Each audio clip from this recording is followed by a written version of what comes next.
calling the earth as witness. The moment Siddhartha proved his path. Buddha story. According to the tradition, after Mara's temptations could not shake Siddhartha, Mara tried one final way to disturb him. Fear, desire, and doubt had already risen and passed. But one deep question still remained. Was the path Siddhartha had walked truly real? Who could witness that he had the right to sit beneath the Bodhi Tree and seek awakening? Siddhartha did not answer with loud words. He did not argue with Mara. He did not try to show his greatness. Instead, he quietly lowered his hand and touched the earth. In that simple gesture, he called the earth as his witness. It was a moment when the whole path he had walked was not proved by speech but by life itself. Tonight's story continues beneath the Bodhi tree, in the deep silence of the night. Before this moment, Mara had tried to shake Siddhartha's heart. Fear had come, whispering that the path might be wrong. Desire had come, calling him back toward comfort, beauty, praise, and an easier road. Doubt had come, asking whether all his years of searching had been meaningless. But Siddhartha did not follow these movements. He did not run from them, and he did not fight them. He simply saw them arise and pass. Now the forest was still. The night was dark, but Siddhartha's heart was becoming clearer. He sat beneath the Bodhi tree with his body upright and his mind steady. The old movements of fear, desire, and doubt had not disappeared because he hated them. They had lost their power because he had seen them clearly. Then Mara asked one last question. According to the tradition, Mara asked, who could bear witness that Siddhartha had the right to sit in that place? Who could prove that his long path was true? Who could say that his practice, patience, and sincerity were real? This was not only a question from outside. It was also a question that can rise deep inside the heart. When we are close to something important, the mind may ask, was everything I walked through meaningful? Did my choices matter? Did my pain teach me anything? Do I truly belong here? This kind of doubt can be very heavy. Fear shakes the future. Desire calls us back to the past. But this question shakes the ground beneath the present moment. It asks whether the person sitting here now has truly walked a real path. Siddhartha did not avoid the question. He did not say, I am greater than others. He did not say, I deserve this place because of my name. He had already left behind the life of a prince. He had already let go of ornaments, status, and comfort. He did not need to defend himself with pride. But he knew the path he had walked. He remembered the night he left the palace, not out of hatred, but because he could no longer turn away from suffering. He remembered seeing aging, sickness, and death. He remembered the quiet face of the wandering seeker, and the deep question that had opened inside him. He remembered learning from Alara Kalama and Uddaka Ramaputta. He had reached deep states of meditation, but he had also seen that even those peaceful states were not the final end of suffering. He remembered leaving those teachers with respect, not because they had failed him, but because the final answer still remained unseen. He remembered the 5 ascetics and the long years of austerity. He remembered the hunger, the weakness, and the body that had become almost broken. He remembered how far he had pushed himself, and how clearly he had seen that self-torment was not the way to freedom. He remembered the song that passed by, like the sound of a string that must not be too tight or too loose. He remembered Sujata's offering of milk rice, and how accepting nourishment was not failure. He remembered the Niranjana river, where his body and heart slowly found strength again. All of these moments had brought him here. None of them had been perfect. None of them had been the complete answer by themselves. But none of them had been meaningless. The comfort of the palace had taught him the limit of pleasure. The teachers had shown him the depth of meditation. The austerities had shown him the limit of self-punishment. Sujata's offering had shown him that the body did not need to be hated. The river had shown him that recovery was also part of the path. Now all of those moments gathered beneath the Bodhi tree. According to the tradition, Siddhartha then lowered his right hand and touched the earth. He did not look toward the sky and shout. He did not fight Mara with anger. He simply touched the ground, as if to say, the earth knows the path I have walked. The earth had received every step. It had been beneath him when he left the palace. It had been beneath him when he walked to his teachers. It had been beneath him during the years of austerity. It had held him when he was weak. It had received his steps when he rose again after Sujata's offering. It had been beneath him when he came to the river, and when he walked toward the Bodhi tree. The earth remembers without speaking. It holds the steps of joy and the steps of sorrow. It holds the days when we are strong and the days when we can barely move forward. It holds the places where we fall, and the places where we rise again. So Siddhartha did not need a crowd to praise him. He did not need another person to defend him. He called the earth itself as witness. This gesture was small, but it was deep. A single hand touched the ground. A seeker sat beneath a tree. The night remained silent, yet in that silence, there was a strength that could not be shaken. Siddhartha was not proving himself with pride. He was not saying that his path had been easy. He was simply not denying the truth of the life he had lived. The path had been real. The leaving had been real. The searching had been real. The mistakes had been real. The suffering had been real. The learning had been real. the recovery had been real, and the vow beneath the Bodhi tree was real. According to the tradition, when Siddhartha called the earth as witness, Mara's power began to fade. This can be understood as a sacred and wondrous moment. It can also be understood as a deep symbol of the heart. When a person no longer denies the path they have walked, the last doubt loses its strength. Siddhartha was not unshaken because his life had been perfect. He was unshaken because he accepted the whole path. The wrong turns, the painful years, the moments of weakness, and the moments of courage all belonged to the journey. What once seemed like failure had become part of wisdom. This is why the story of calling the earth as witness is so close to our own hearts. There are times when we also wonder whether the path we have walked has meaning. We may look back and ask whether we wasted time, whether our pain changed anything, or whether our efforts were enough. We may feel that we need to prove ourselves to the world. We may feel that unless someone else recognizes our journey, it does not count. But Siddhartha's quiet gesture tells us something different. Not every path needs to be explained loudly. Not every wound needs to be defended. Not every step needs applause to become real. Sometimes the deepest truth is held quietly by the life we have actually lived. The ground beneath us has received every step. The days we endured, the choices we made, the tears we carried, the times we started again after falling down, all of these belong to the path. Even the parts that looked broken may have helped bring us here. Calling the earth as witness is not only a great moment before awakening. It is also a gentle reminder for tired hearts. When doubt asks whether our life has meaning, we do not always need to answer with loud words. Sometimes we can become still, remember the path honestly, and stop rejecting the life that has carried us this far. May we learn to stand again without denying our own journey. May we remember that even the difficult steps were not outside the path. And may we find a quiet strength, like Siddhartha beneath the Bodhi tree, when the time comes to trust the truth of the road we have walked.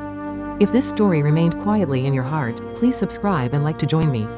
In the next story, Siddhartha awakens beneath the Bodhi tree. After the long darkness, his heart finally becomes bright. I will share the story of that night of awakening in the next story. Awakening beneath the Bodhi tree. The night the heart became bright. According to the tradition, after Mara's final disturbance lost its power, Siddhartha remained beneath the Bodhi tree in deep stillness, and finally reached awakening. He had passed through the comfort of the palace, the deep meditations of great teachers, 6 years of severe austerity, Sujata's offering of milk rice, recovery by the Niranjana river, and the vow beneath the Bodhi tree. None of those paths had been meaningless. Each step had brought him closer to this quiet night, where the question he had carried for so long gathered into one place. Where does suffering arise? Why does it continue? And how can it come to an end? Tonight's story continues after Siddhartha called the earth as his witness. The forest was still dark, but the darkness no longer felt like fear. The wind moved softly through the leaves, and beneath the Bodhi tree, Siddhartha sat with a steady breath and a calm heart. He did not try to hold on to anything. He did not try to push anything away. He simply remained awake, seeing every movement of the mind, as it appeared and passed. According to the tradition, Siddhartha's knowing became deeper during that night. First, he saw the flow of many lives, as if past lives were becoming clear before him.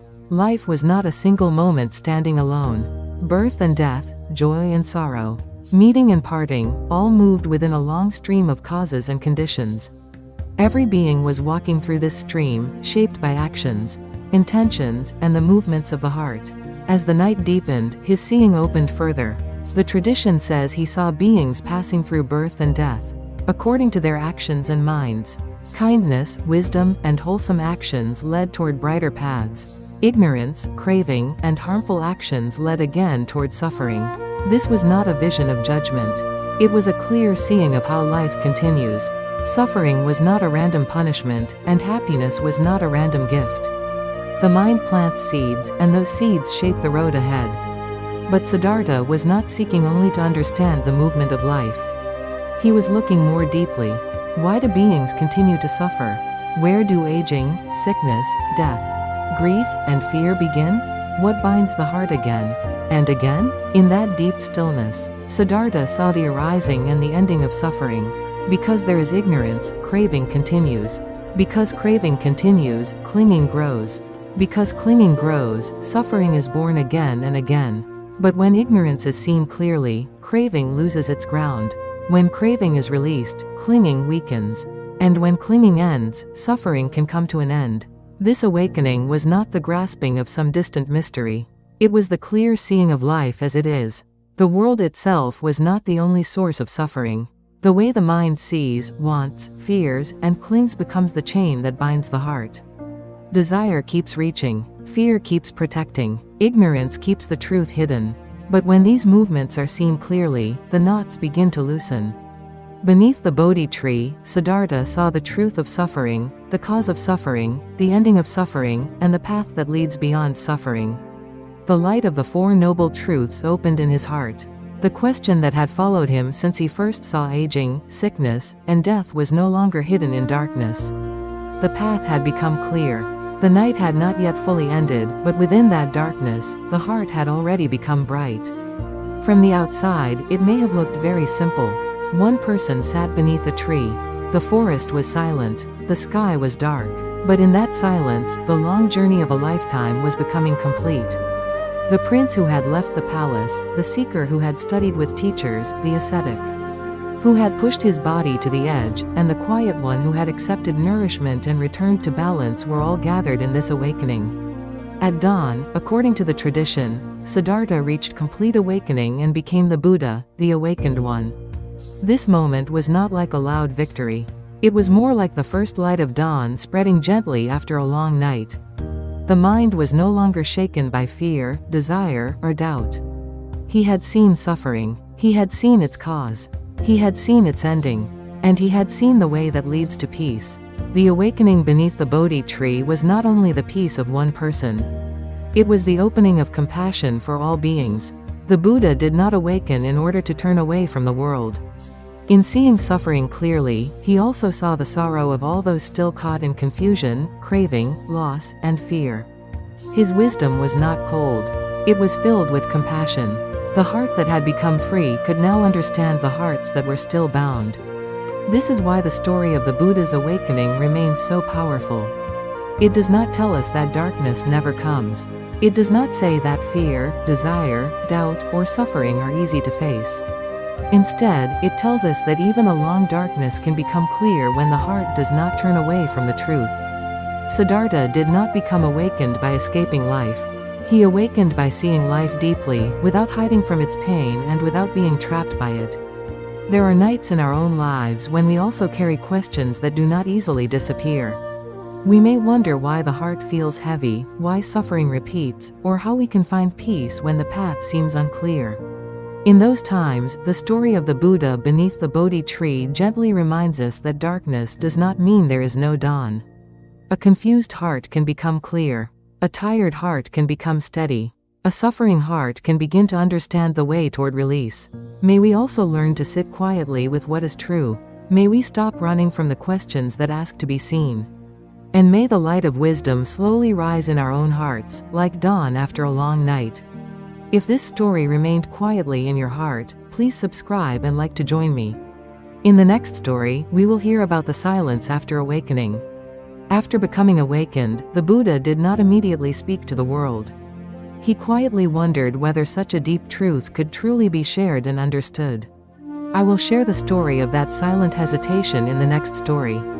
The silence after awakening. The Buddha wondered whether the deep Dharma should be spoken. According to the tradition, after the Buddha reached complete awakening beneath the Bodhi tree, he did not immediately go out into the world to teach.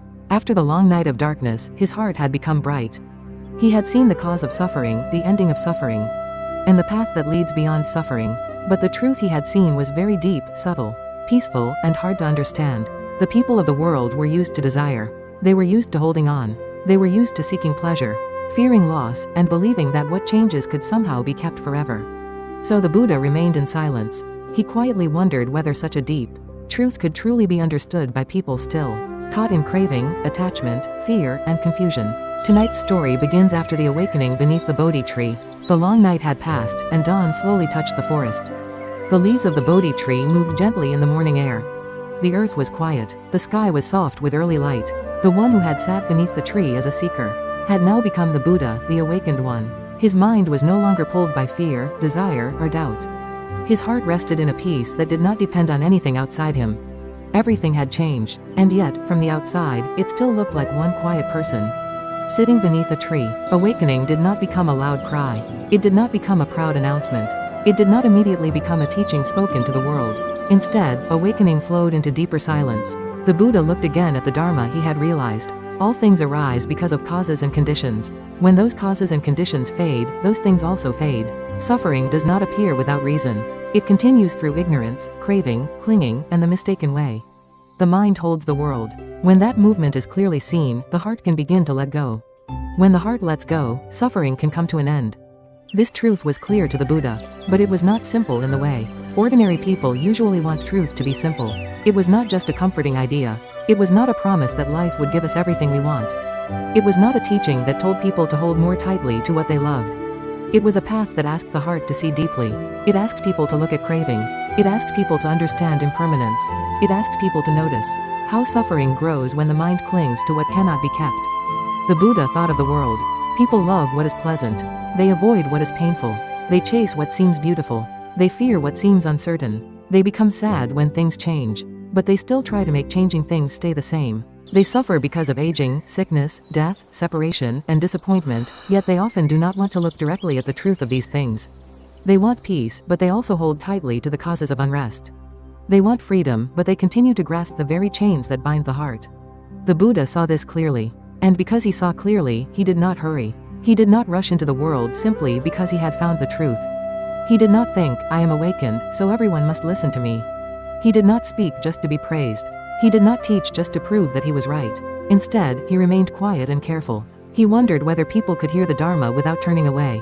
He wondered whether people who were used to desire could understand a path of letting go. He wondered whether people who were used to clinging could receive a teaching that gently loosened the hand. According to the tradition, the Buddha reflected that the Dharma he had seen was deep, peaceful, subtle, and going against the stream of the world. To go with the stream is easy.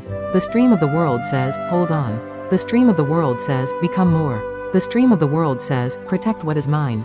The stream of the world says, chase pleasure and run from pain. But the Dharma goes against that stream. It says, look clearly. It says, understand craving. It says, see impermanence. It says, let the heart be free. This is why the Buddha's silence was not cold. It was not the silence of someone who did not care. It was the silence of deep compassion. He was not refusing the world because he disliked the world. He was quietly considering how a truth so deep could be shared with beings whose eyes were covered by dust. If medicine is too strong for the sick person to receive, it cannot heal. If clear water is offered to someone whose hands are tightly closed, the water cannot be held. If a person has lived in darkness for a long time, sudden bright light can be difficult to bear. The Buddha understood this. He did not want the Dharma to become only beautiful words. He did not want it to pass over people's hearts without helping them. He did not want to speak in a way that would only confuse or frighten those who were already suffering. So he remained silent. In that silence, there was great care. The Buddha was not hiding the truth. He was honoring the weight of it. The Dharma was too precious to be spoken carelessly. It needed to be offered in a way that living beings could receive. It needed to meet people where they were. It needed to become a path, not just a sound. The morning under the Bodhi tree continued quietly. The light slowly spread through the forest. Birds began to move among the branches. The world was beginning another ordinary day. But the Buddha sat with an extraordinary question.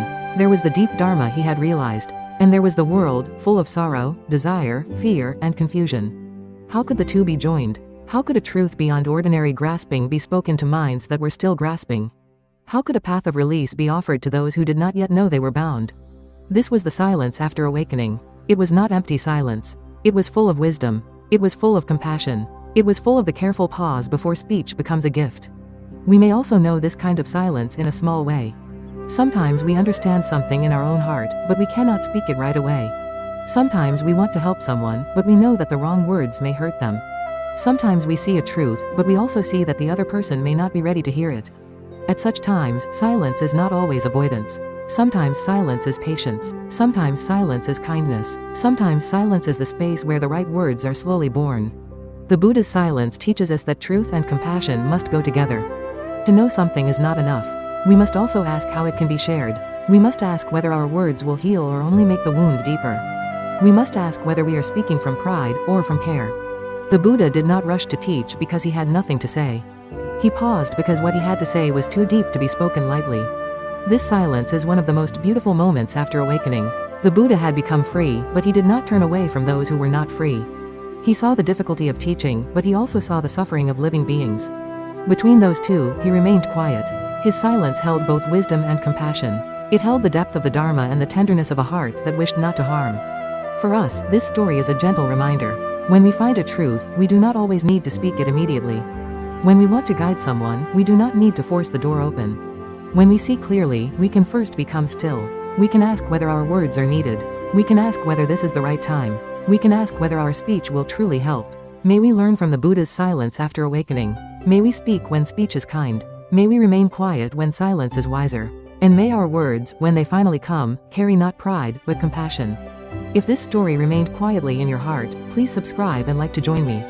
In the next story, we will hear about Brahma Sahampati's request. The Buddha was quietly considering whether to remain silent, but Brahma Sahampati came and asked him to teach the Dharma for the sake of the world. I will share the story of that compassionate request in the next story. Brahma Sahampati's request, asking the Buddha to teach for the sake of the world. According to the tradition, after the Buddha reached complete awakening beneath the Bodhi tree, he first considered remaining in silence. Instead of immediately teaching the Dharma to the world, the truth he had realized was deep, peaceful, subtle, and difficult to understand, and it went against the ordinary stream of the world, where people were used to desire, clinging, fear, and the wish to keep changing things from changing. Because of this, the Buddha quietly wondered whether people could truly understand such a profound path, and his silence was not cold or distant, but a compassionate hesitation before speaking, a truth too deep to be spoken lightly. Tonight's story begins in that silence after awakening. The morning beneath the Bodhi tree was calm and soft. Dawn light slowly touched the leaves while the forest rested in a quiet peace. The Buddha's heart was clear and free, but that freedom did not turn him away from the world. Because he had seen suffering so deeply, he also saw how difficult it would be for beings to understand the end of suffering. People wanted what was pleasant, avoided what was painful, feared loss, chased comfort, and held tightly to the very things that could not last. How could such hearts easily hear a teaching about letting go? How could minds used to clinging receive a path that asked them to see craving as the root of suffering? The Buddha did not hurry past these questions. He remained in a deep and careful silence, not because he wished to keep the Dharma for himself, but because he saw how difficult it might be for people to receive it. A precious medicine cannot help if the sick person refuses to take it. Clear water cannot be held by a hand that remains tightly closed. In the same way, even the deepest truth must meet a heart that is ready to listen. According to the tradition, Brahma Sahampati then understood the Buddha's thought. He saw that if the awakened one remained silent, the world would lose a great blessing. He also saw that not all beings were completely covered by darkness. There were people with only a little dust in their eyes. There were people who were suffering but still searching. There were people whose hearts were not fully closed. People who might slowly open if they heard the Dharma spoken with compassion. So Brahma Sahampati approached the Buddha with reverence. With deep respect, he asked the Buddha to teach the Dharma. For the sake of the world, he asked him to open the door to the deathless, to let those who could hear the path receive the light of the Dharma. This request was not only the request of one heavenly being. It feels like the suffering of the whole world, quietly reaching toward the Buddha's compassion. It feels like the hidden longing of all beings who do not yet know the path, but still hope for a way beyond confusion and pain. In Brahma Sahampati's request, the hearts of countless beings seemed to be gathered. Those who were lost in desire, those who were tired of sorrow, those who were close to understanding but still waiting for a guiding word. The Buddha listened to this request. Then he looked again upon the world. According to the tradition, he saw beings like lotus flowers growing in a pond. Some lotus flowers were still deep under the mud. Some were rising through the water, not yet reaching the surface. Some had come close to the top of the water and were waiting for light. And some had already risen above the water, ready to bloom when touched by the sun. In the same way, the hearts of people were not all the same. Some were deeply buried in craving and ignorance. Some felt suffering but did not yet know the path. Some were close enough that the Dharma could begin to open their hearts. And some needed only a few true words to see the way more clearly. The Buddha saw this. The world was not completely closed. Not every heart would turn away from the truth. There were beings who could listen. There were beings whose eyes were not fully covered by dust. There were beings who, upon hearing the Dharma, might begin to understand suffering, its cause, its ending, and the path that leads beyond suffering. Because of this, the Buddha did not remain only in silence. Although the Dharma was deep, he saw that it could still help those who were ready. Although not everyone would understand, some would. Although not every heart would open at once, some hearts could begin to open. So the Buddha turned his compassion toward the world and decided to teach. This moment is one of the great turning points in the Buddha's story. Awakening did not remain only as the peace of one person. Through Brahma Sahampati's request, that awakening began to open outward as compassion for all beings. The Buddha did not stay only in his own freedom. He saw that there were beings still wandering in suffering, and he chose to speak in a way that could guide them. The silence after awakening began to turn into the first movement of teaching. Soon, the Buddha would set out to find those who could first receive the Dharma. He would remember the teachers he had once learned from, and he would think of the 5 ascetics who had practiced with him during the years of austerity. The path that had opened beneath the Bodhi tree would now begin to move toward others. The Dharma would not remain hidden in silence. It would become words, examples, guidance, and a path that people could walk. The first step of that teaching would become the first sermon, the turning of the Wheel of Dharma. There, the Buddha would speak of the middle way, leaving behind the 2 extremes of indulgence and self-torment. He would speak of suffering, the cause of suffering, the ending of suffering, and the path that leads to the ending of suffering.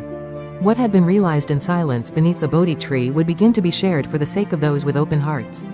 This story also speaks gently to our own lives. Sometimes we carry something true in our hearts, but we hesitate to speak. We may wonder whether our words will help or hurt. We may wonder whether another person is ready to hear what we wish to say.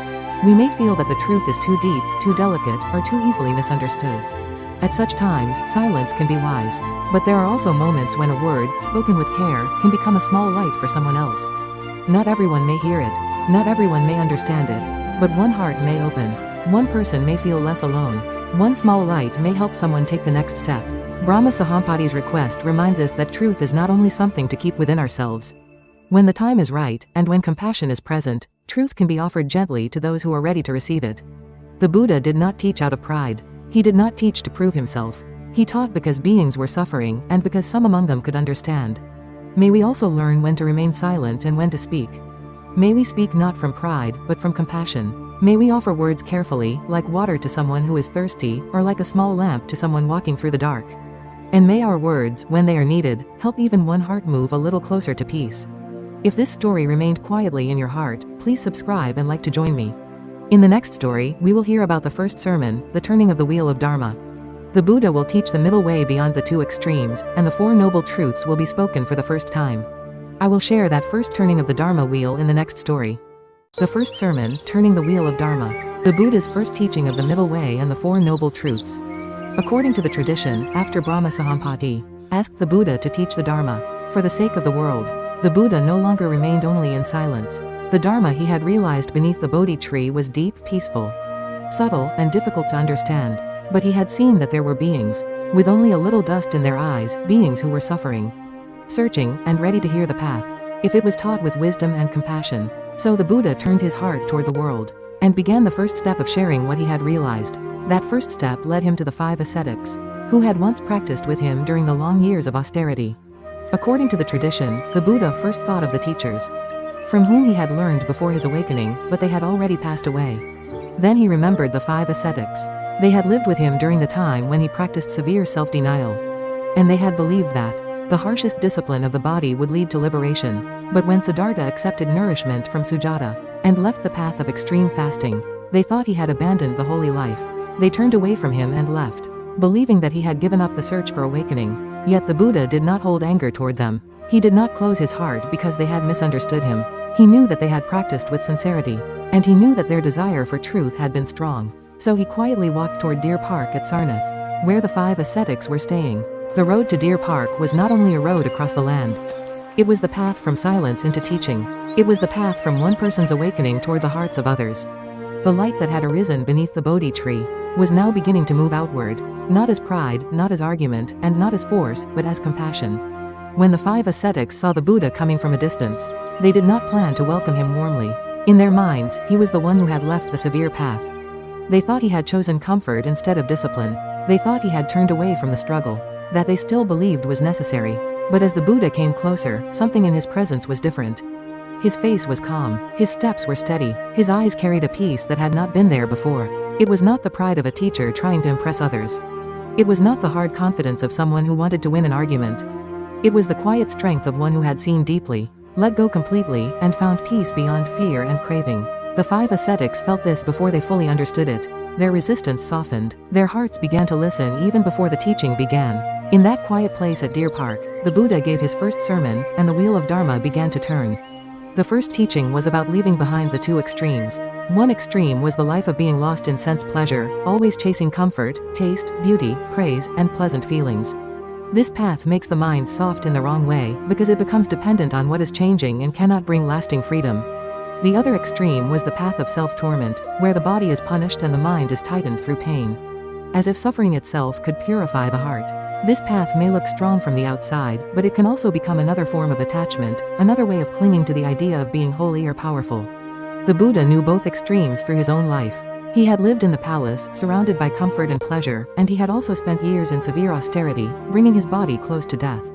Because he had walked both roads, he could see clearly that neither one led to complete awakening. Pleasure could cover suffering for a while, but it could not end the root of suffering. Pain could show determination, but pain alone could not reveal the truth. Between these two extremes, the Buddha taught the middle way. The middle way was not a weak compromise. It was not a careless choice to stand somewhere in the middle because choosing was difficult. It was a clear and wise path that did not follow craving and did not worship pain. It was a way of living that cared for the body without becoming a slave to desire. Trained the mind without hatred toward oneself, and looked at suffering without running from it or making it larger than it was. The middle way was the path that led to clear seeing, inner peace, wisdom, and liberation. After teaching the middle way, the Buddha began to explain the Four Noble Truths. The first truth was the truth of suffering. The Buddha did not say this to make life seem dark or hopeless. He pointed to suffering because it was already present in life, and because true healing begins when we are willing to see what is really there.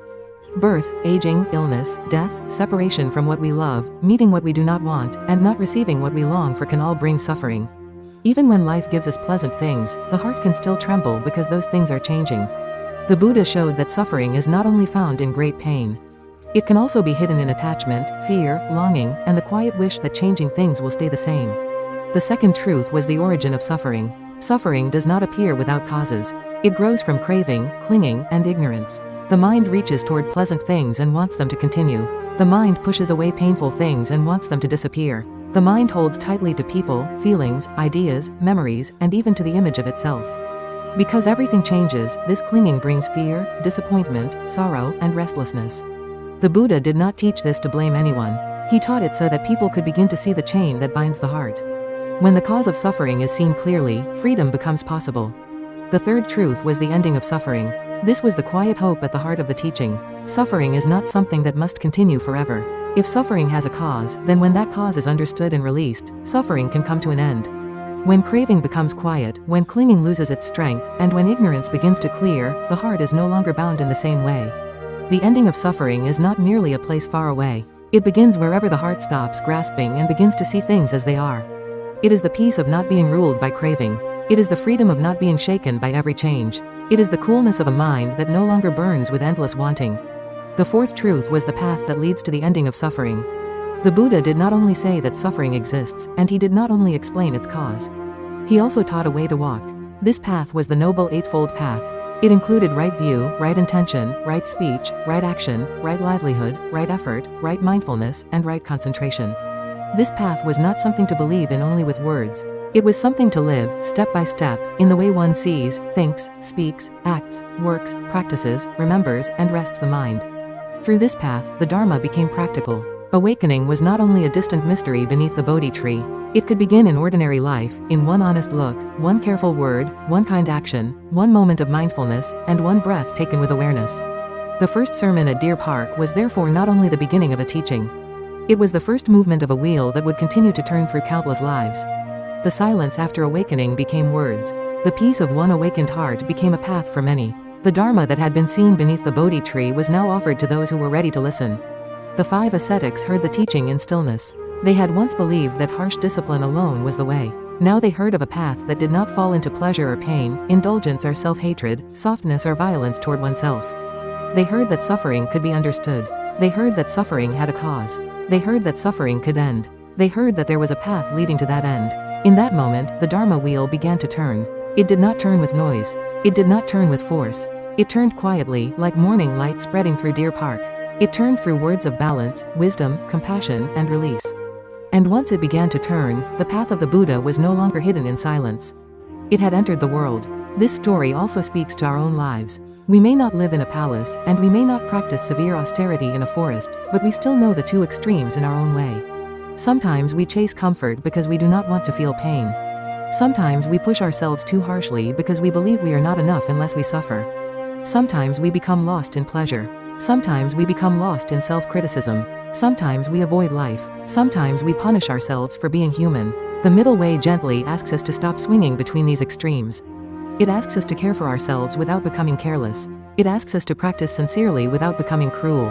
It asks us to look at suffering honestly, but not to turn suffering into our identity. It asks us to live with balance, clarity, and compassion. The Four Noble Truths also invite us to look at our lives with courage. There is suffering. There are causes of suffering. There can be an end to suffering. And there is a path we can walk. Even if we cannot walk the whole path in one day, we can take one step. We can notice one craving. We can release one harsh thought. We can speak one kind word. We can pause before acting from anger. We can breathe and remember that not everything has to be held so tightly. The first turning of the Dharma wheel reminds us that awakening is not only a great moment from long ago. It is also a quiet possibility in this very life. Every time we move away from extremes, every time we see suffering more clearly, every time we loosen the grip of craving, and every time we choose wisdom over confusion, a small turning of the Dharma wheel happens within us. May we remember the middle way when we are pulled too far by desire or by self-punishment. May we look at suffering without fear and without hatred. May we slowly understand its causes, and may we trust that peace becomes possible when clinging begins to soften. And may we walk the path with patience, one breath, one word, and one step at a time. If this story remained quietly in your heart, please subscribe and like to join me.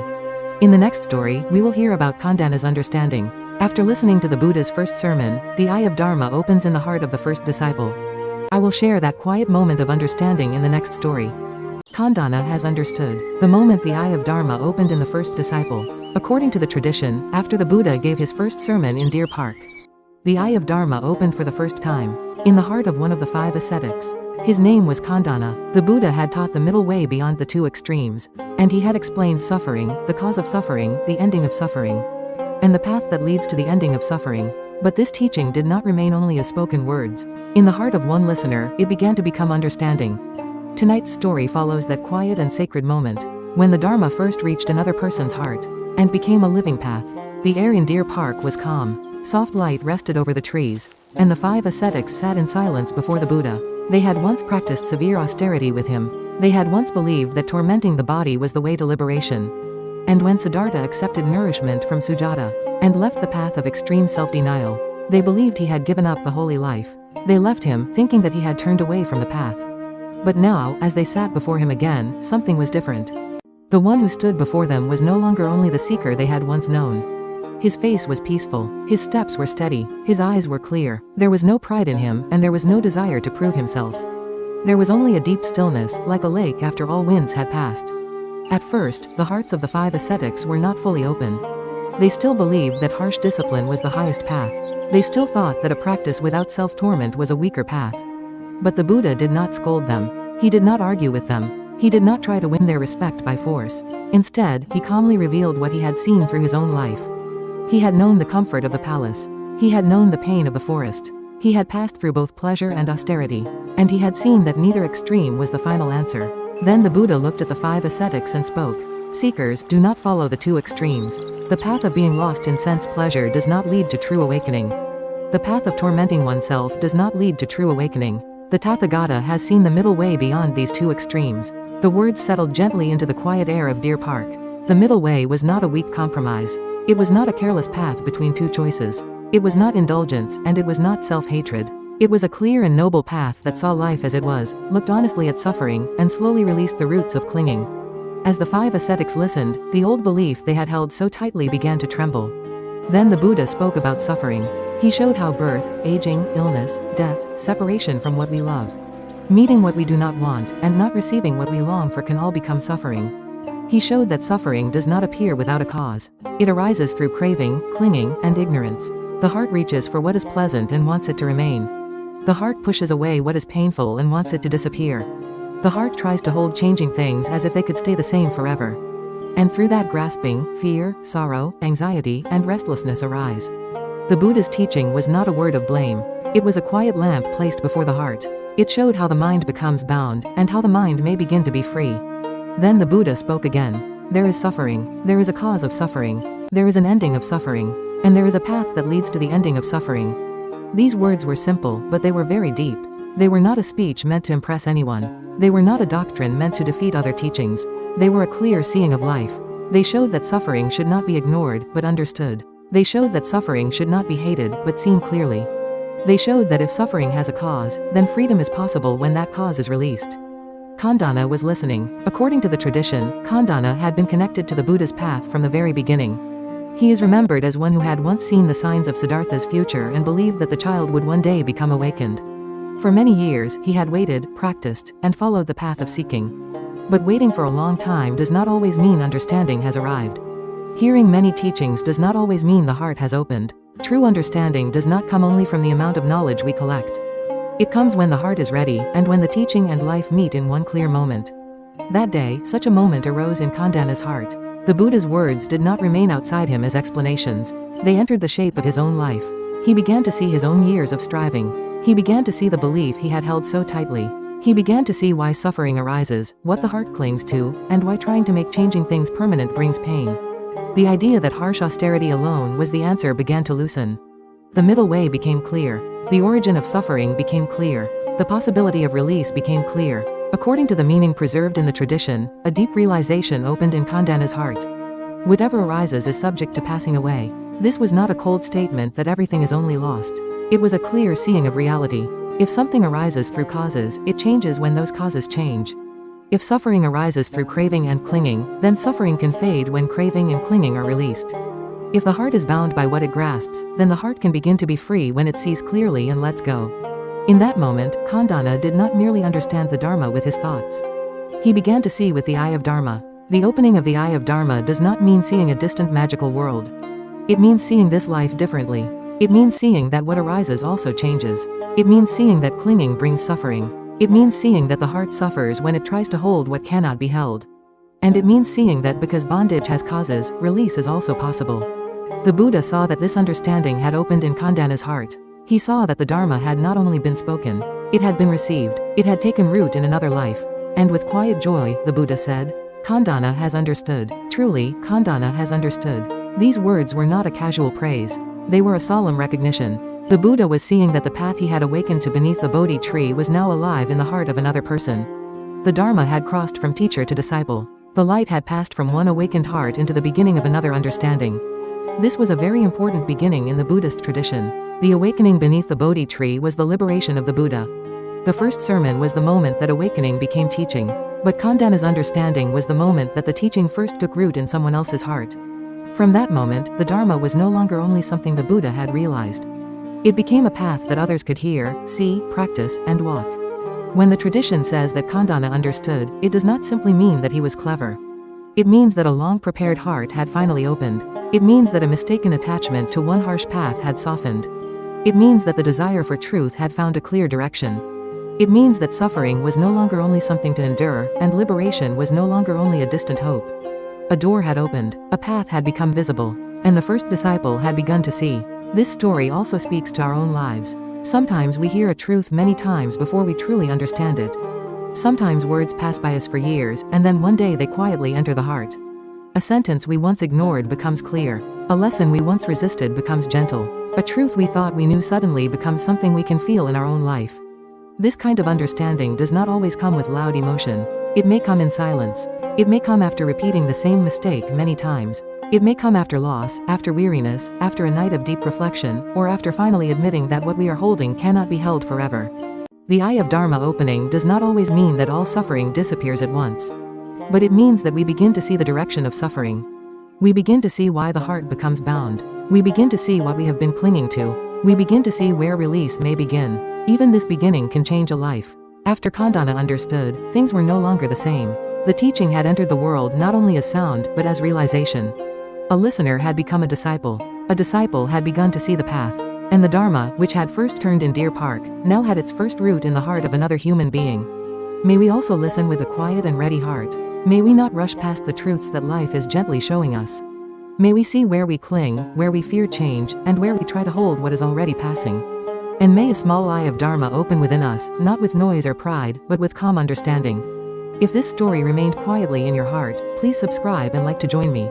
In the next story, we will hear about the 5 monks taking refuge. The ascetics who once practiced with the Buddha will receive his teaching, and the first Sangha will begin to form. I will share that quiet beginning of the Buddhist community in the next story. The 5 monks take refuge. The ascetics who once practiced with the Buddha become the first Sangha. According to the tradition, after Kondanna's eye of Dharma opened in Deer Park, the other ascetics also began to receive the Buddha's teaching. These 5 men had once practiced severe austerity with the Buddha. They had once believed that the body must be tormented in order for the mind to become free. When Siddhartha accepted nourishment from Sujata and left the path of extreme self-denial, they believed he had abandoned the holy life. They turned away from him. They left him. They thought he had become weak. But now, in Deer Park, they were sitting before the awakened one. The one they had misunderstood was not weak. The one they had left behind had passed beyond both indulgence and self-torment. His face was calm. His presence was steady. His words did not come from pride or argument. They came from deep seeing.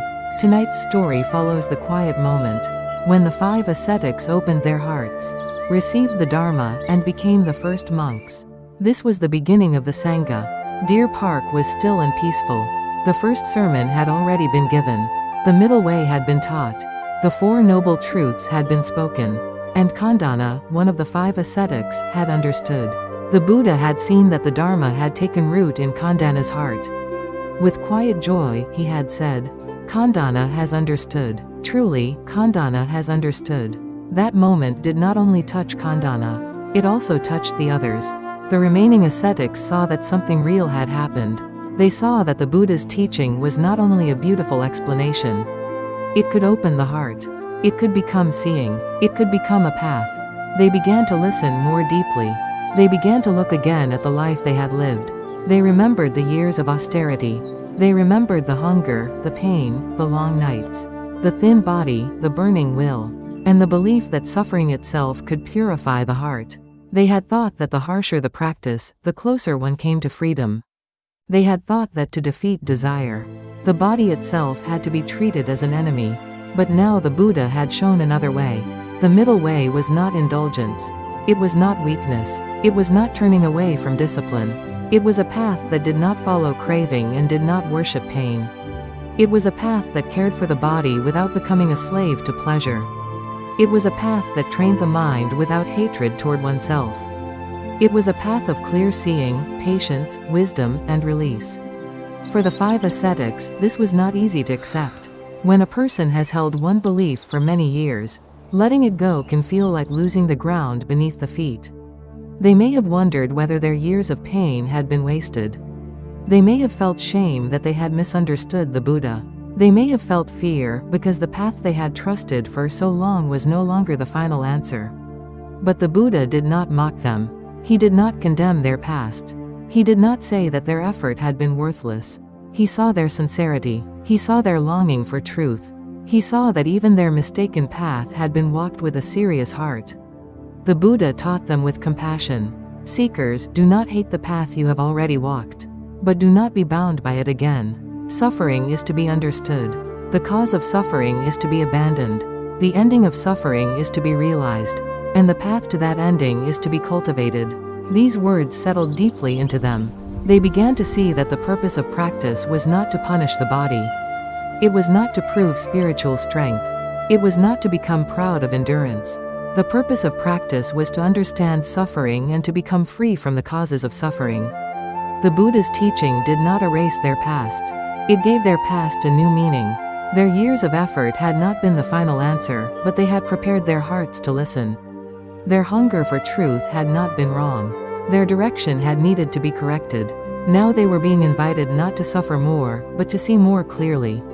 One by one, the 5 ascetics began to open. The old pride of harsh practice softened. The old attachment to self-torment loosened. The old belief that pain itself was holiness began to fade. They saw that the Buddha had not abandoned the path. He had completed the search. He had passed through the extremes and found the way beyond them. The 5 ascetics began to trust the Dharma. They began to trust the Buddha's seeing. They began to understand that true refuge was not found in pain, pride, or old identity. True refuge was found in the path that leads out of suffering. To take refuge is not merely to follow someone. It is not blind obedience. It is not fear looking for protection. To take refuge is to turn the heart toward what is true. It is to recognize that one has been wandering and to choose a path with clarity. It is to place trust not in one's stubbornness but in wisdom. It is to say, quietly and sincerely, that this is the way one will now walk. The 5 ascetics wished to follow the Buddha's path. They wished to live under the Dharma. They wished to become monks. According to the tradition, the Buddha received them. With solemn compassion, he said, "Come, monks. The Dharma is well taught. Live the holy life for the ending of suffering." With those words, they were no longer only 5 ascetics. They became the first monks. They became the beginning of the Sangha. The Sangha did not begin with a great building. It did not begin with wealth, power, or public ceremony. It began in a quiet forest. It began with one awakened teacher and 5 seekers who were willing to let go of their old path. It began with listening. It began with humility. It began with refuge. This beginning was small, but its meaning was deep. The Buddha's awakening beneath the Bodhi tree had been the liberation of one awakened heart. The first sermon had turned that awakening into teaching. Kondanna's understanding had shown that the Dharma could take root in another person. And now, with the 5 monks, the Dharma began to live as a shared path. A community had begun. There was the Buddha, the awakened teacher. There was the Dharma, the teaching that shows the way beyond suffering. And there was the Sangha, those who walked the path together. The 3 refuges were beginning to take shape in the world. The 5 monks were not perfect men. They had misunderstood. They had judged the Buddha wrongly. They had left him. They had clung to an extreme path. But they listened. They opened. They allowed themselves to learn again. This is one of the quiet beauties of the story. The first Sangha did not begin with people who had never made mistakes. It began with people who were willing to release their mistake when truth became clear. It began with people who could bow before wisdom, even after pride and misunderstanding. It began with people who could turn back toward the path. This gives comfort to our own lives. We may also have walked paths that were not the final answer. We may have clung to ideas that once felt certain. We may have pushed ourselves too harshly. We may have thought that pain made us stronger, or that rest meant weakness. We may have misunderstood someone. We may have walked away from something true because we could not recognize it at the time. But the story of the 5 monks tells us that a wrong turn does not have to be the end. If the heart can open, the path can begin again. If we can listen, we can learn. If we can release what we held too tightly, we can receive something deeper. The 5 monks did not erase their past. They transformed it. Their old effort became the soil in which the Dharma could take root. Their sincerity, though once misguided, became the doorway to true practice. Their willingness to listen became the beginning of the Sangha. This is also the meaning of spiritual community. A Sangha is not only a group of people sitting together. It is a shared direction. It is a place where people help one another remember the path. It is a quiet field of practice where one person's understanding can strengthen another person's courage. It is the recognition that walking alone is possible, but walking together can help the heart remain steady. In Deer Park, the first Sangha was born in simplicity. There were trees. There was morning light. There were the sounds of the forest. There was the Buddha. There was the Dharma. And there were 5 men who had finally opened their hearts. No grand ceremony was needed. No loud announcement was needed. The path had begun to live among people. The Dharma was now being carried not only by the Buddha's voice, but by the lives of those who had chosen to practice it. The story of the 5 monks taking refuge reminds us that true refuge is not escape. It is not hiding from the world. It is turning toward truth with a steady heart. It is choosing to understand suffering rather than run from it. It is choosing to release the causes of suffering rather than protect them. It is choosing to walk a path that may be quiet, patient, and humble, but leads the heart toward freedom. May we also learn from the 5 monks. May we not hate the paths we have already walked. May we also not remain bound to them when a clearer way appears. May we be humble enough to listen again. May we be brave enough to begin again. And may we find, even in a quiet corner of our own life, a small Sangha of wisdom, compassion, and sincere practice beginning to form. The teaching of non-self. The Buddha's deep second sermon on letting go of the self we cling to. According to the tradition, after the 5 monks accepted the Buddha's teaching, and the first Sangha began, the Buddha gave them another deep teaching. In the first sermon, he had taught the middle way, the truth of suffering, the cause of suffering. the ending of suffering, and the path that leads to the ending of suffering. Kondanna's eye of Dharma had opened. The other monks had also received the Dharma, and the first community of monks had begun to form around the Buddha. But the path did not end there. The Buddha now guided them to look even more deeply. He asked them to look at the thing people hold most tightly. He asked them to look at the idea of I, me, and mine. This teaching is remembered as the teaching of non-self. It is a teaching about the body, feelings, perception, mental formations, and consciousness. It is a teaching about seeing clearly that what changes, what depends on conditions, and what cannot be fully controlled should not be clung to as a permanent self. Tonight's story follows that deep teaching in Deer Park, where the Buddha helped the first monks let go of the self they had been carrying so heavily. Deer Park was quiet. The forest that had heard the first turning of the Dharma wheel was still gentle and calm. The 5 monks remained near the Buddha, listening, practicing, and learning to walk the path. They were no longer the same ascetics, who had once believed that tormenting the body was the only way to liberation. They had heard the middle way. They had heard the 4 noble truths. They had begun to understand that suffering must be understood, its cause abandoned, its ending realized, and the path cultivated. Yet old clinging does not disappear all at once. Even after a person sees that suffering has a cause, the mind may still hold tightly to something deeper. It may still say, this is my body. This is my feeling. This is my thought. This is my memory. This is my will. This is my mind. This is myself. The Buddha saw this. He saw that the root of suffering goes very deep. People do not only cling to pleasure. They do not only cling to wealth, praise, comfort, and views. They also cling to the very feeling of being a fixed self. They cling to the thought, this is what I am. They cling to the thought, this is mine. They cling to the thought, this is my true self. Because of that clinging, the heart trembles when things change. When the body grows old, the heart is afraid. When feelings change, the heart is shaken. When thoughts arise and pass, the heart believes it has become those thoughts. When memories hurt, the heart says, this wound is me. When praise comes, the heart grows. When blame comes, the heart shrinks. Again and again, the mind builds a self out of things that do not stay. The Buddha wished to show the 5 monks a way beyond this burden. He looked at them with compassion and spoke. Monks, the body is not self. If the body were truly self, it would not lead to affliction. One could say of the body, let it be this way, let it not be that way.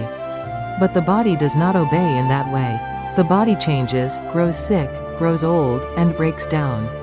Therefore, do not cling to the body as self. The words settled into the stillness of Deer Park. The body is very close to us. Because it is close, we easily call it me. We look at the face and say, this is me.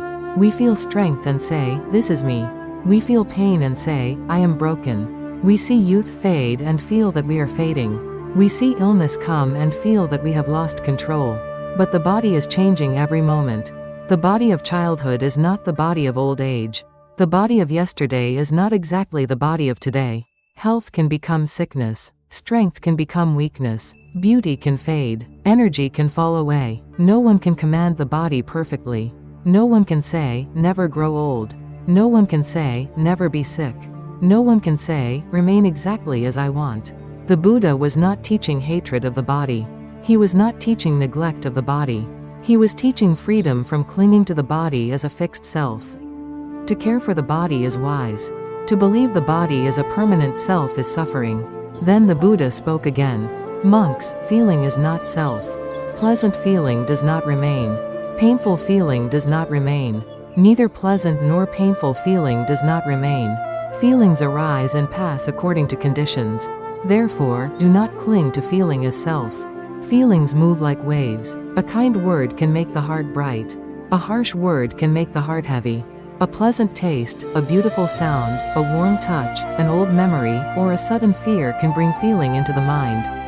When pleasant feeling comes, the heart wants it to stay. When painful feeling comes, the heart wants it to disappear.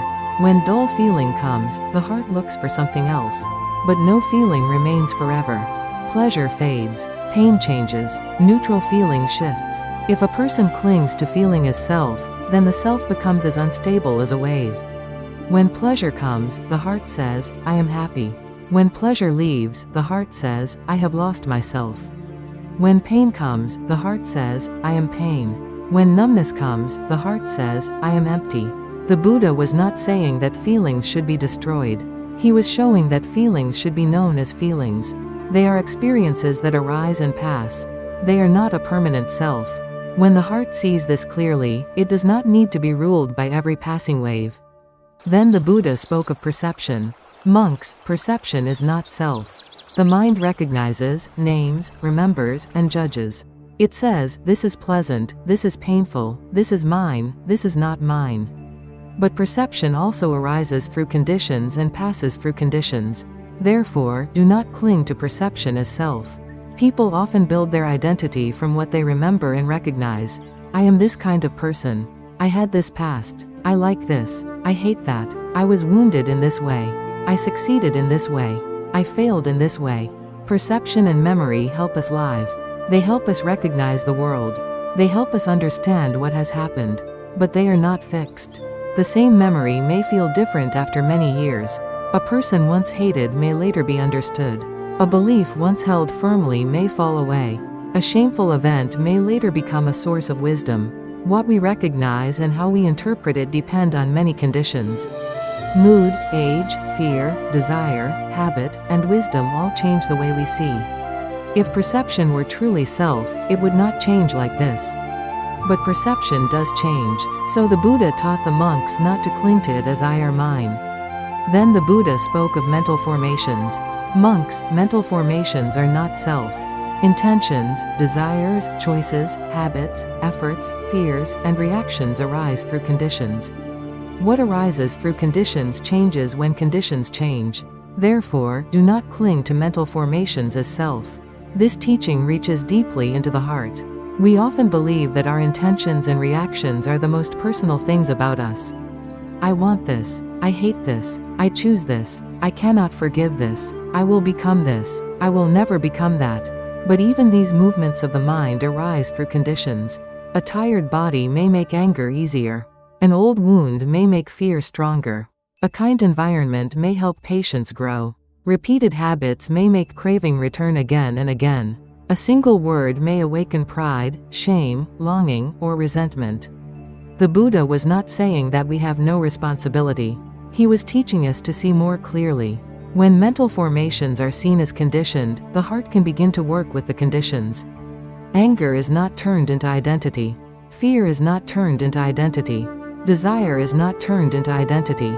Instead of saying, this is who I am, the heart can ask, what conditions gave rise to this? What am I feeding? What can I release? What can I cultivate? This seeing opens the possibility of freedom. Finally, the Buddha spoke of consciousness. Monks, consciousness is not self. Seeing consciousness, hearing consciousness, smelling consciousness, tasting consciousness, touching consciousness, and thinking consciousness arise depending on conditions. When conditions come together, consciousness appears. When conditions pass, consciousness changes. Therefore, do not cling to consciousness as self. This was a very deep teaching. Even if someone sees that the body changes, feelings change, thoughts change, and habits change, they may still believe there is a hidden watcher inside that does not change. They may think, this knowing itself is my true self. But the Buddha pointed even there. Seeing arises with the eye and forms. Hearing arises with the ear and sounds. Smelling arises with the nose and scents. Tasting arises with the tongue and flavors. Touching arises with the body and contact. Thinking arises with the mind and thoughts.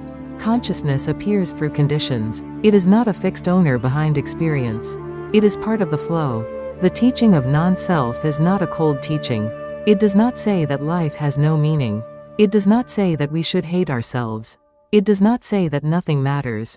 It shows that what we call self is made of changing processes.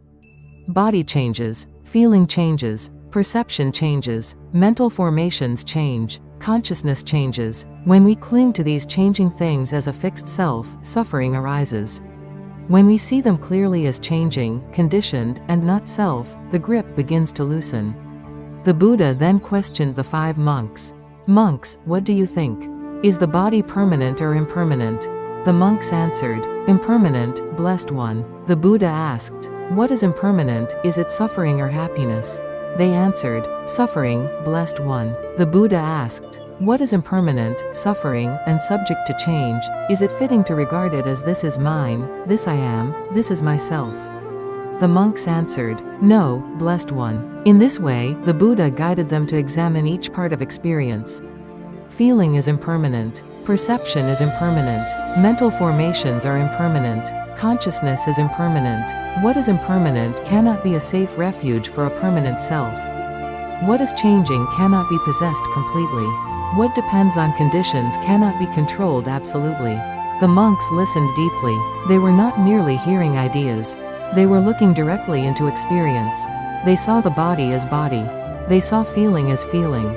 They saw perception as perception. They saw mental formations as mental formations. They saw consciousness as consciousness. And they began to stop saying, "This is mine, this I am, this is myself." This does not mean they became empty in a lifeless way. It means they became lighter. The burden of defending a fixed self began to soften. The fear of change began to weaken. The need to cling to every feeling, every thought, every identity, and every wound began to loosen. To let go of the self we cling to is not to disappear. It is to stop carrying what was never truly solid. It is to stop trying to freeze a river. It is to stop asking waves to become stone. It is to stop building a prison out of memory, feeling, and fear. When the mind no longer clings so tightly, there is space. In that space, the body can be cared for without being worshipped as self. Feelings can be felt without becoming identity. Thoughts can be known without becoming chains. Habits can be understood without becoming fate. Consciousness can arise and pass without being turned into a hidden owner. This is the kindness of the teaching. Non-self is not an attack on life. It is a release from a painful misunderstanding. The Buddha did not teach non-self to make the monks feel small. He taught it so their hearts could become free. He did not say, "You are nothing," in order to create despair. He showed that what they clung to as self was unstable, and that clinging to the unstable brings suffering. Seeing this clearly, the heart can let go. According to the tradition, as the 5 monks listened to this teaching, their minds were liberated. They saw deeply. They understood that there was nothing in the 5 aggregates to cling to as I or mine. The Dharma that had first opened the path now reached the root of clinging. The first sermon had shown the way. The teaching of non-self showed what must be released along the way. The 5 monks were no longer merely followers. They became those who had seen the truth for themselves. The Sangha was now rooted more deeply in realization. This teaching also speaks to our own lives. We may not sit in Deer Park before the Buddha, but we know the burden of self. We carry the body as self. We carry feelings as self. We carry stories as self. We carry wounds as self. We carry pride, shame, success, failure, fear, desire, and memory as self. Again and again, we say, "This is me." But when these things change, we suffer as if our deepest being has been damaged. A feeling changes, and we panic. A role ends, and we feel lost. A body weakens, and we feel diminished. A memory returns, and we become the old wound again. A thought arises, and we believe it is the whole truth. The teaching of non-self invites us to pause. It invites us to look gently. Is this body changing? Is this feeling changing? Is this thought changing? Is this story changing? Is this fear changing? If it is changing, can it be held as a permanent self? If it cannot be held, must I cling to it so tightly? This reflection is not meant to make us reject ourselves. It is meant to help us hold life more lightly.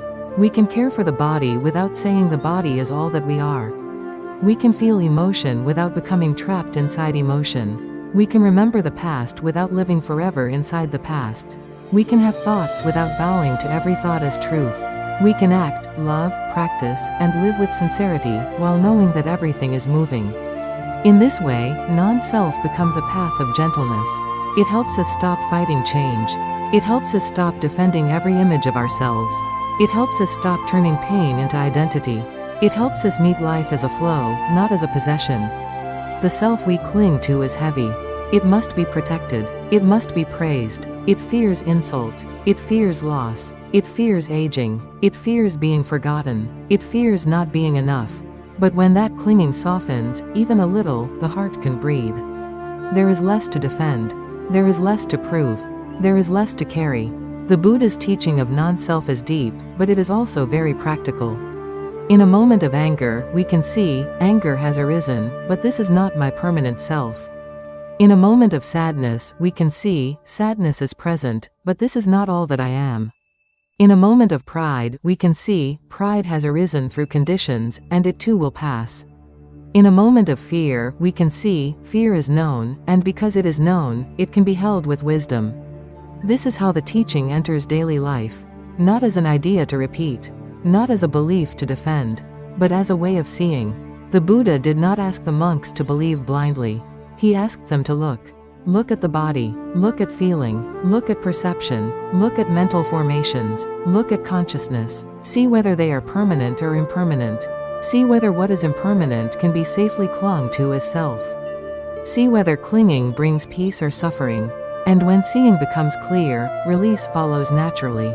The teaching of non-self is like loosening a hand that has been closed for a long time. At first, opening the hand may feel frightening. The mind may wonder what will remain if it does not cling. But when the hand opens, the heart discovers space. It discovers that life can be lived without being possessed so tightly. It discovers that peace is not found by making a permanent self out of changing things. Peace begins when changing things are seen as changing things. Body as body, feeling as feeling, thought as thought, memory as memory, consciousness as consciousness, arising and passing, known but not clung to, touched but not possessed, experienced but not turned into a prison. In the quiet deer park, the Buddha gave this deep teaching to the 5 monks. And in that teaching, the path became clearer. Suffering comes from clinging. Among all clinging, clinging to self is the most subtle and deep. When that clinging is seen through, the heart moves toward freedom. May we also learn to look gently at what we call me and mine. May we see the changing body without hatred. May we feel changing emotions without fear. May we notice thoughts and memories without turning them into chains. May we stop trying to build a permanent self out of passing things. And may the heavy burden of I, me, and mine slowly become lighter, until the heart can rest in a wider and quieter peace. Yasa's renunciation. A young man who felt empty in a life of luxury. According to the old tradition, after the Buddha gave his first teaching to the 5 monks, the first small Sangha began to appear in the world. The 5 monks had once practiced severe hardship with him, and now they became his first disciples. They had heard the teaching of the middle way. They had heard the teaching of the 4 noble truths. They had also heard the deep teaching of non-self. One by one, their minds opened.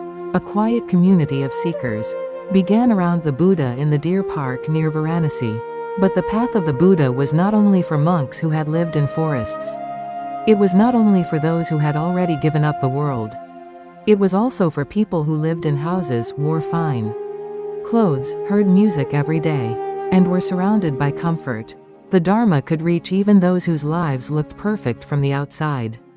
Today's story is about Yasa. He was a young man who seemed to have everything. He was born into a wealthy family in Varanasi.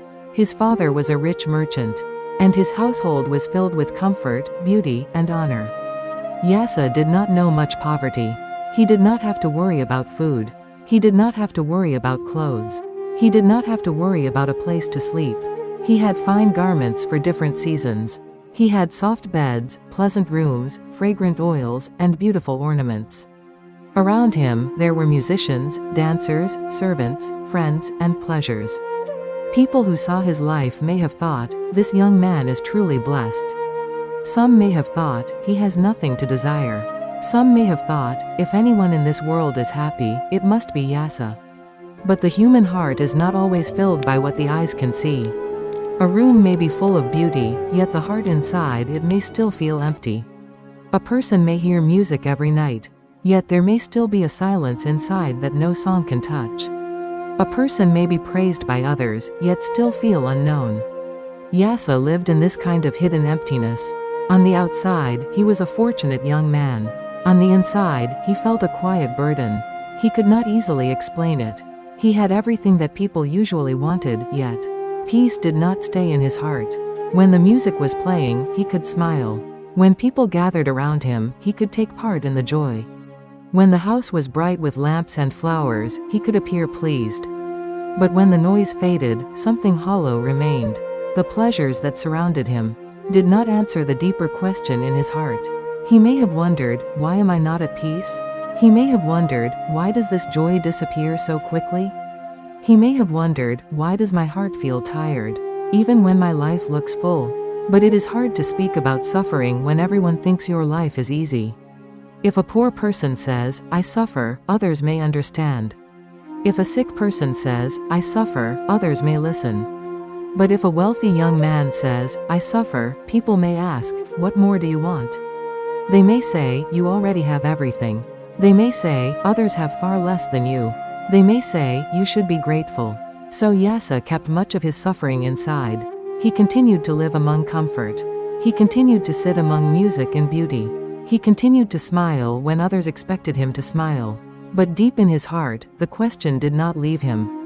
One night, there was pleasure again in Yasa's house. The lamps burned softly. Music filled the rooms. Women sang and danced. Beautiful clothes, sweet scents, and gentle sounds surrounded him. Everything seemed made for delight. For a time, the night looked bright and pleasant. But Yasa's heart was not truly resting. He was there, yet not fully there. He was among pleasure, yet something in him was watching from far away.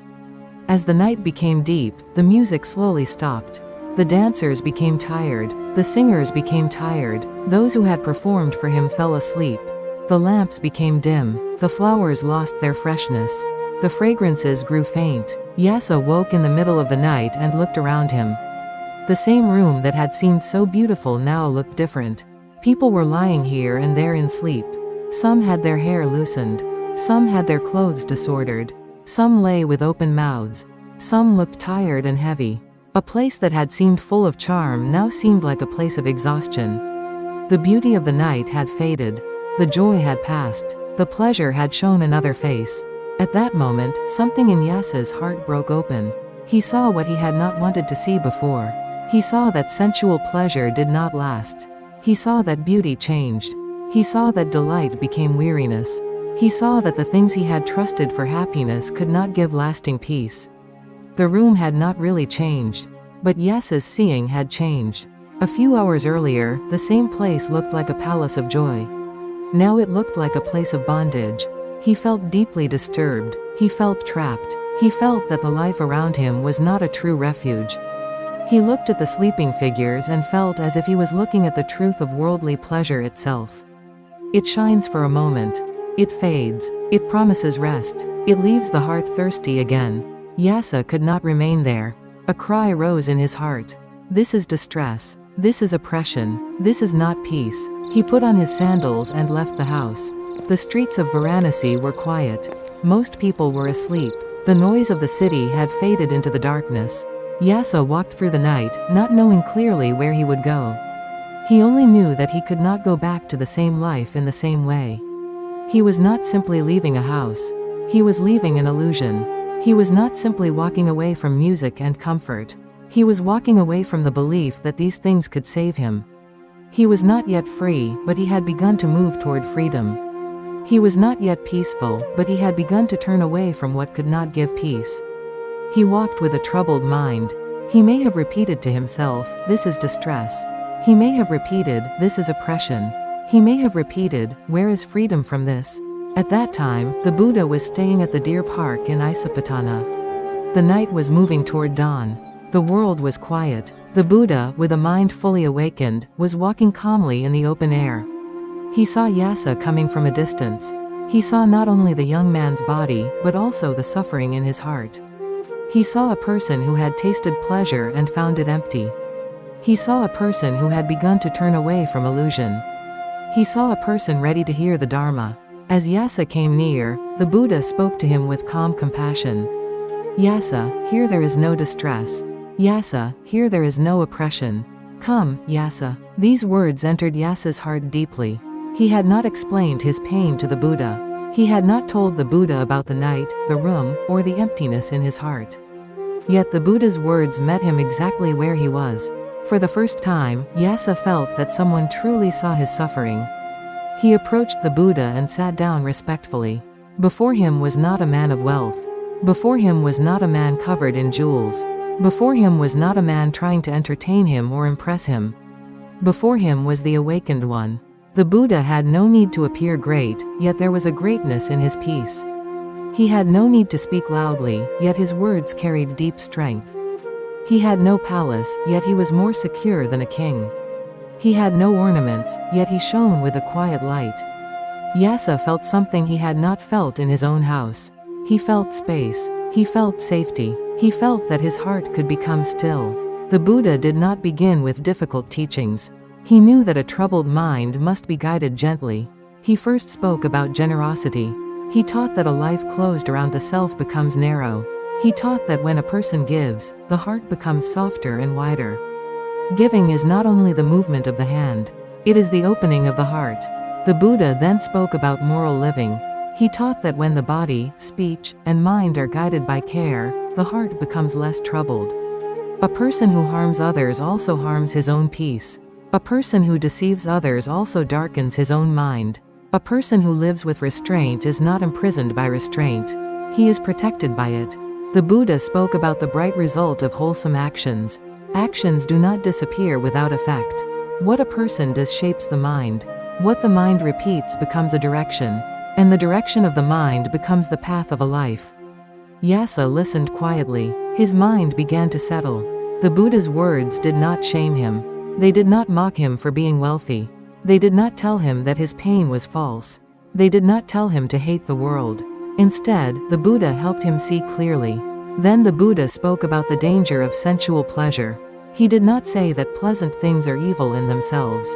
He did not say that beauty must be hated. He showed the danger of clinging. Pleasure comes. Pleasure goes. A sound is heard. Then it ends. A fragrance rises. Then it fades. A beautiful body is seen. Then it changes. Praise is received. Then it disappears. If the heart builds its home on these things, the home cannot stand firm. When they change, the heart trembles. When they vanish, the heart grieves. When they are present, the heart fears losing them. When they are absent, the heart longs for them. This is why the search for pleasure can become a chain.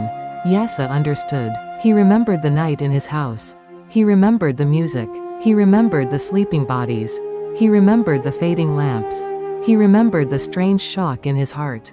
He saw that the Buddha was not speaking about a distant idea. The Buddha was speaking about what Yasa had just seen with his own eyes. Then the Buddha spoke about renunciation. Renunciation is not hatred of life. Renunciation is not anger toward beauty. Renunciation is not running away from the world because one is weak. True renunciation begins when the heart sees clearly.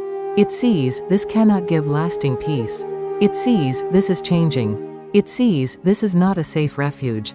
And when the heart sees this deeply, it no longer holds so tightly. A closed hand becomes open. A thirsty heart becomes less desperate. A life bound by craving begins to turn toward freedom. Yasa listened as if a heavy cloud inside him was slowly clearing. The Buddha saw that Yasa's mind had become ready. His mind was calm enough, open enough, and bright enough to receive the deeper teaching. Then the Buddha taught him the Four Noble Truths. He taught the truth of suffering. Life touched by clinging is not fully secure. Birth brings change. Youth changes. Health changes. Loved ones change. Possessions change. Pleasures change. The body itself changes. To meet what we dislike is suffering. To be separated from what we love is suffering. To want something and not receive it is suffering.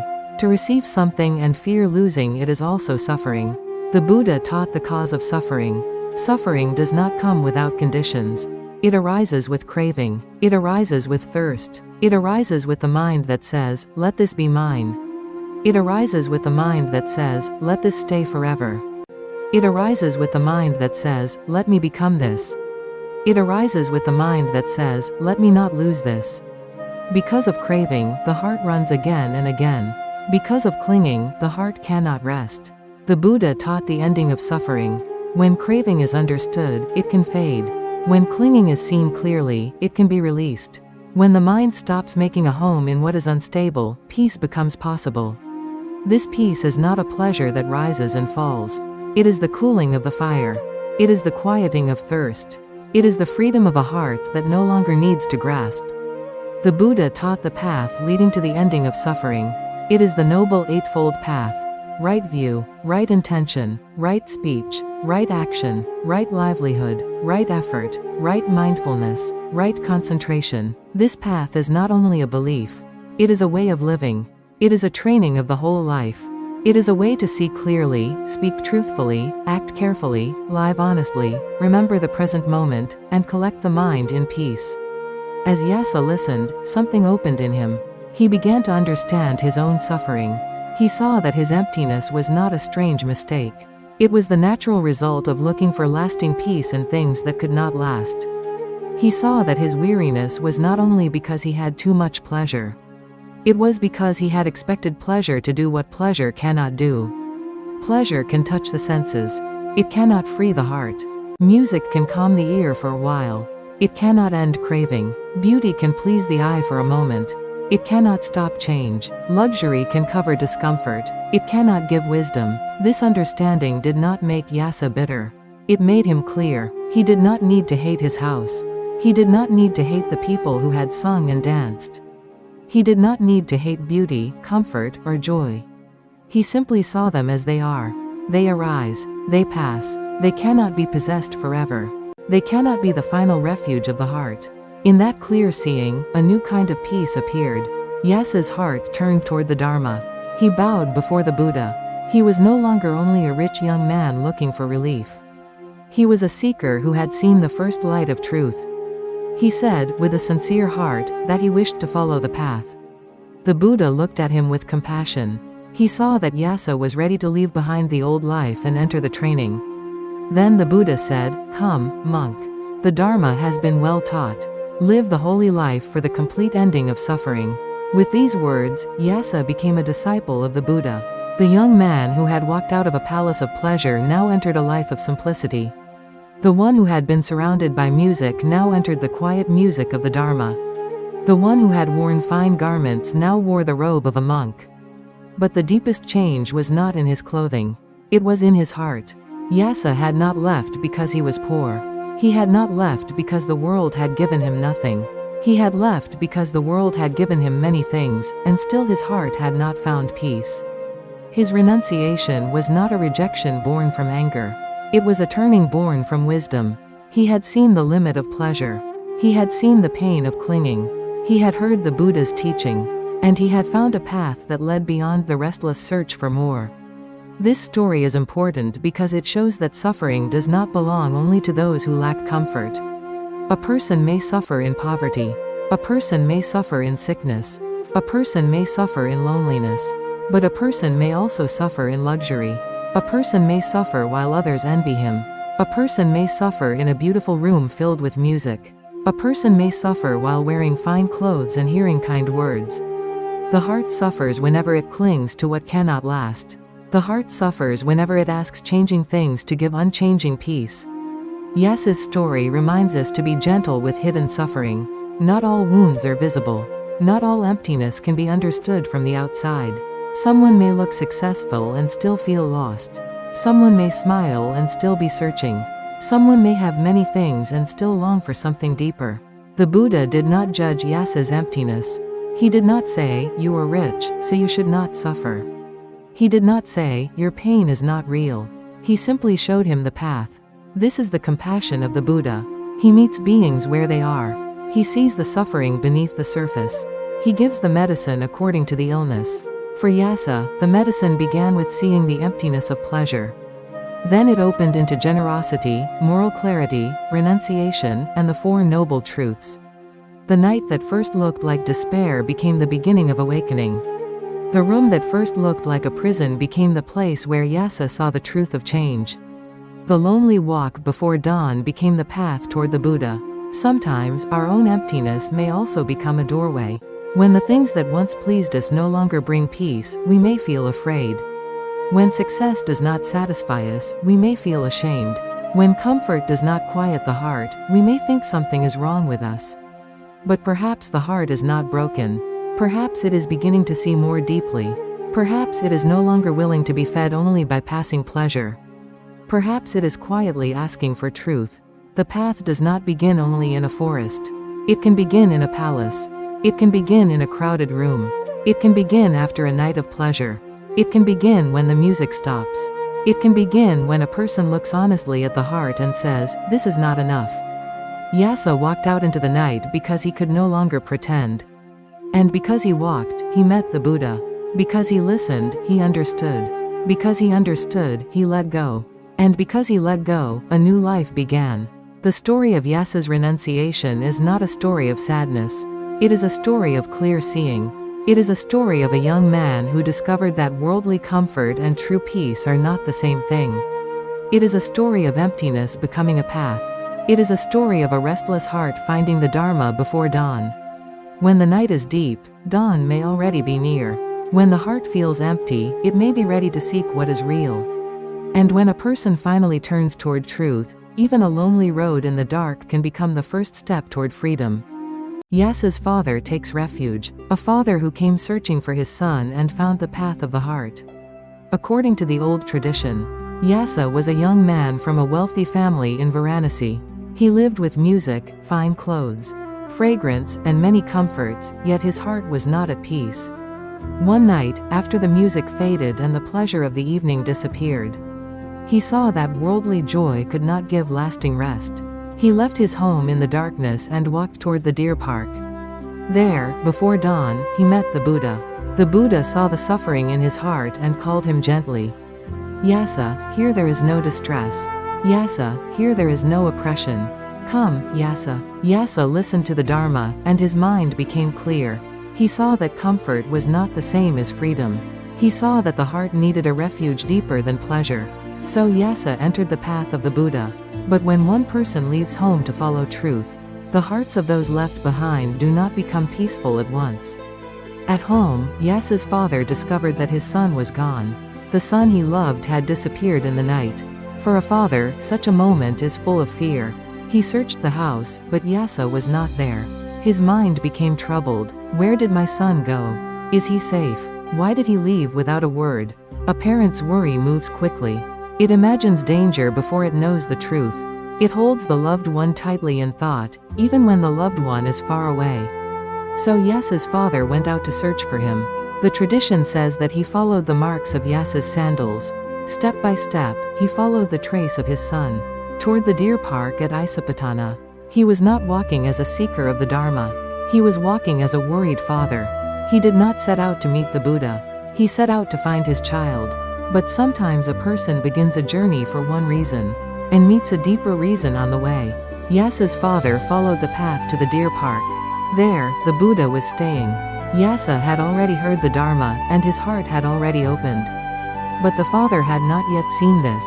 His mind was still filled with fear and concern. The Buddha understood his heart. He saw the father's love. He also saw the fear inside that love. He saw the attachment that made the fear painful. The Buddha did not reject the father's love. He did not say that a father should not care for his son. He knew that love itself was not the enemy. Suffering begins when love becomes mixed with clinging, fear, and the wish to control. The father came near the Buddha, wanting to know where his son was.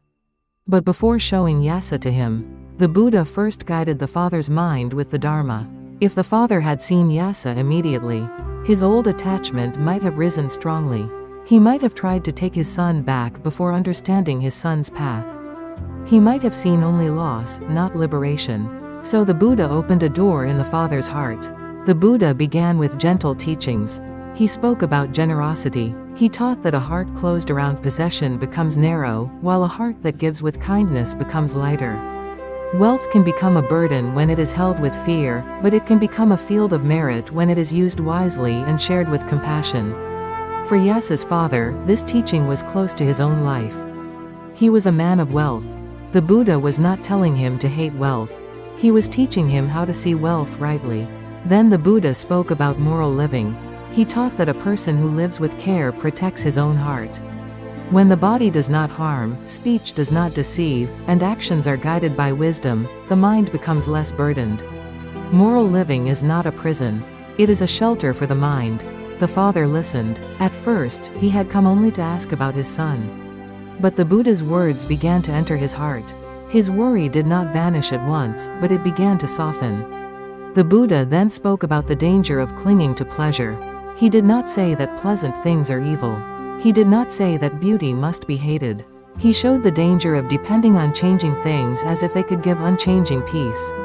A beautiful sight changes. A pleasant sound ends. Comfort becomes old. Possessions can be lost. Even the people we love cannot be held forever by our wishes.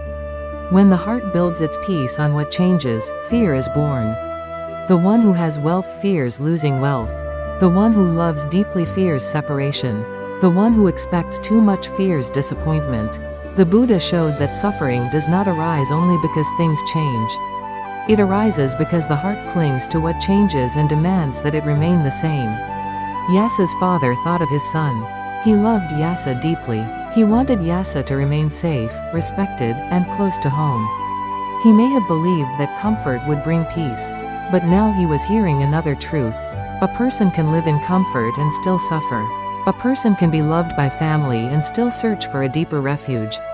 The Buddha's teaching did not attack the father. It gently showed him the truth. The father began to see that he had not only been searching for Yasa. He had also been searching for the image of Yasa that he wanted to keep. He wanted his son to return to the life he understood. But perhaps Yasa had not been lost. Perhaps Yasa had found something that the family had not yet understood. Then the Buddha spoke about renunciation. Renunciation is not hatred of life. It is not anger toward family. It is not a cold rejection of love. True renunciation begins when the heart sees that no conditioned thing can be the final refuge. To renounce is to loosen the grip. To renounce is to stop asking passing things to give eternal peace. To renounce is to let the heart turn toward freedom. A person may leave the house and still cling. A person may live in a house and begin to let go. So the heart's direction is very important. The father's mind became more peaceful. The Buddha saw that his heart was ready for a deeper teaching. Then the Buddha taught the Four Noble Truths. He taught that life touched by clinging is unstable and painful. He taught that suffering arises from craving, thirst, possession, and the wish that changing things should obey the heart. He taught that when craving is understood and clinging is released, peace becomes possible. He taught the path that leads to this peace, the Noble Eightfold Path.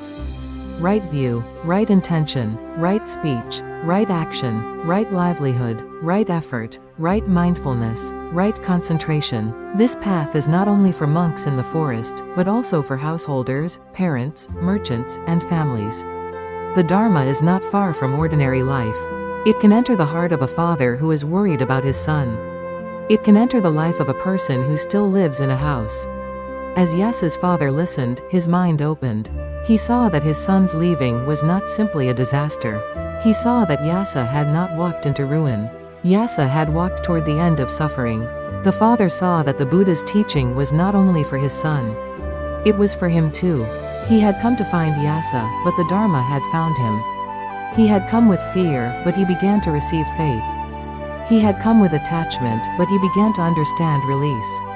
In the tradition, Yasa's father became a lay follower who took refuge in the Buddha and the Dharma.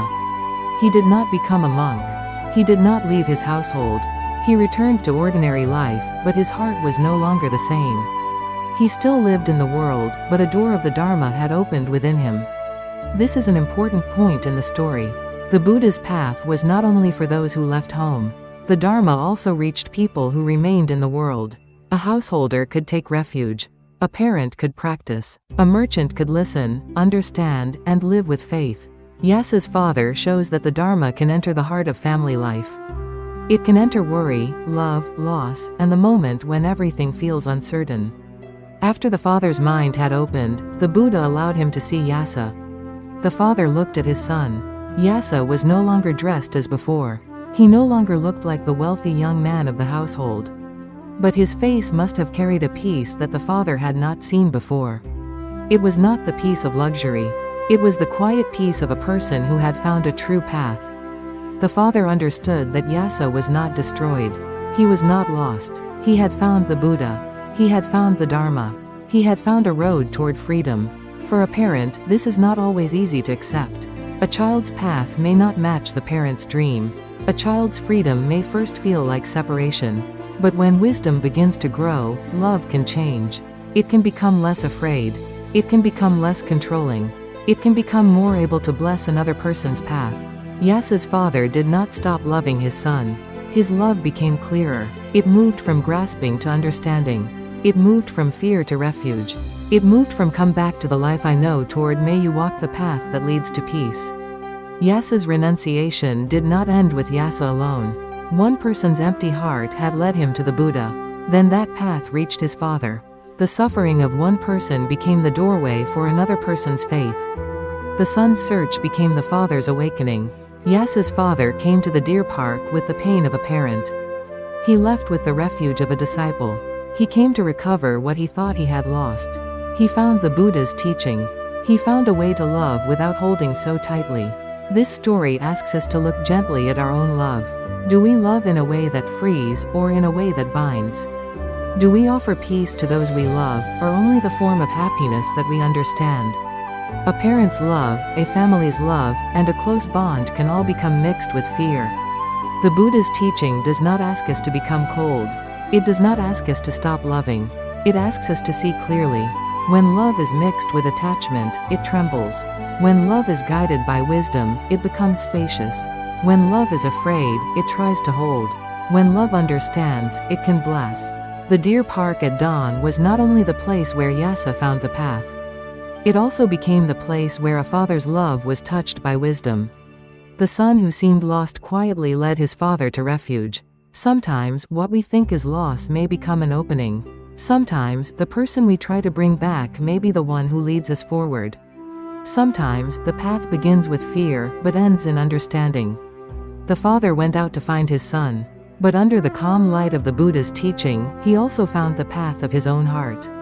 And in that quiet meeting, the dawn of the Dharma rose not only for Yasa, but also for the one who loved him.